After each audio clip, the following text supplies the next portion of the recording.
What's going on, people of YouTube? My name is Kurtyoy, and welcome back finally to the last episode of the Worth a Risk series, because we are on defenders and I could do goalkeepers, but like I said, there is such a little amount of them as you only need one in every position. There's not much point, because you could have the same people in the bargain video as you could in the expensive video, and also the Worth a Risk video.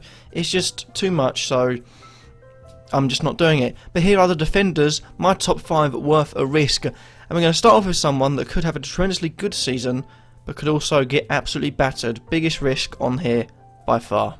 And he goes by a name of Matt Lowton, the only Sheffield United player that will generally keep a small, very small little place in my heart. Just for that Football Manager, easy to buy, generally good, and that banger he scored for Aston Villa. But he's back in the Premier League. Took a year out to get Burnley up into Premier League. He saw what was happening with Villa and thought, I'm not being part of that. I'm not being part of that. But he's back with Burnley, and why is it worth a risk? Well, could go catastrophically wrong. Burnley got smashed up last season, or last time they're in the Premier League, I should say. But he had an alright season for Burnley in the Championship. Played 27 times, scored 1 goal with 3 assists. Of course, I don't have the points per match because he wasn't on Fantasy Premier League. But he's worth a risk. He's well worth a risk. And at 4.5 million, a little cheap defender, maybe bench fodder for a lot of it, could turn out to be quite a good buy. Next up, we've got a man that is really going to get some good playing time, and at £5 million is an absolute bargain.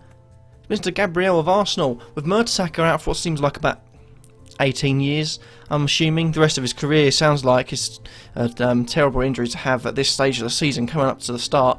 Gabriel's going to play, but now there's also, also reports of Lauren Koscielny also being injured, so that definitely means Gabriel's going to be starting. But will he get a clean sheet? That's why it's worth a risk. But he's got a check behind him. He's got good fullbacks in Monreal and Bellerin. Hopefully we're playing against maybe a new signing or Holding. And a good thing of what I've seen from Holding, or what Poet, at least I took from Poet, is that he's like Jamie Carragher, got the ball away. That's always nice to see in good young centre-backs. But Gabriel averaged 4 points per match in his rather low amount of matches last season. Played 21, scored 1 goal, grabbed no assists. Like I said, 4 points per match. So for me, £5 million, absolute bargain, definitely worth getting your hands on Gabriel.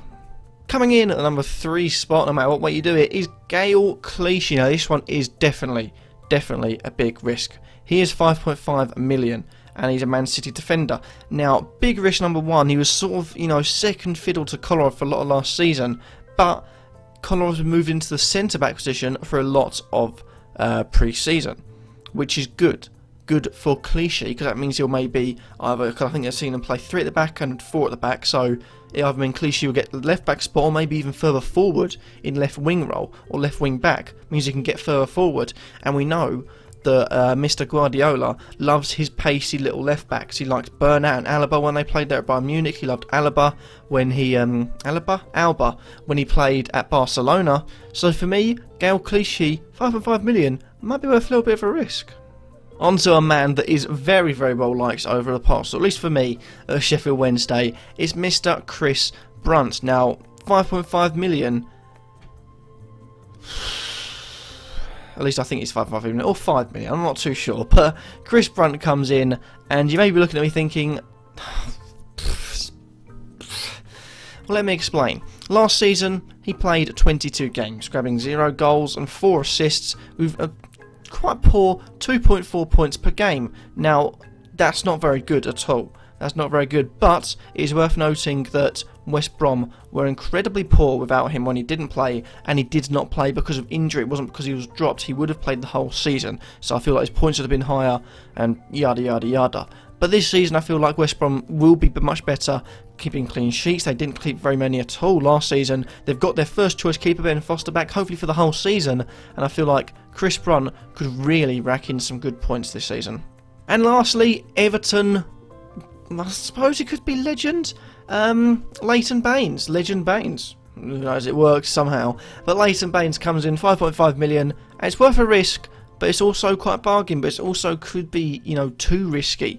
By that I mean last season 18 games, 2 goals, 2 assists, 3.7 points per game. It wasn't very good. It wasn't very good for Baines' standards. But Ronald Koeman has come in, and if there's one thing that Koeman can do, he makes good signings.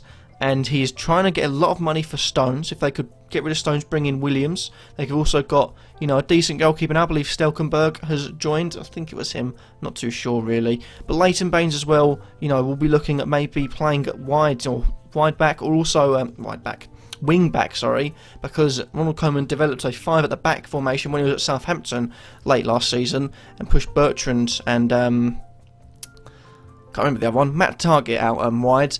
So Baines could be getting further forward than usual, and at £5.5 million could be a solid season for him. Goals, assists are plenty. Baines could be one of the top scoring, if not the top scoring defender of the season.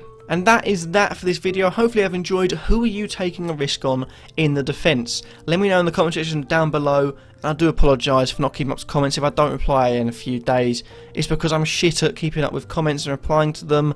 I was thinking, I'll do it in a second, then a minute, then an hour passes, and before you know it, 2 whole years have passed, and I'm thinking I need to catch up with my comments, don't I?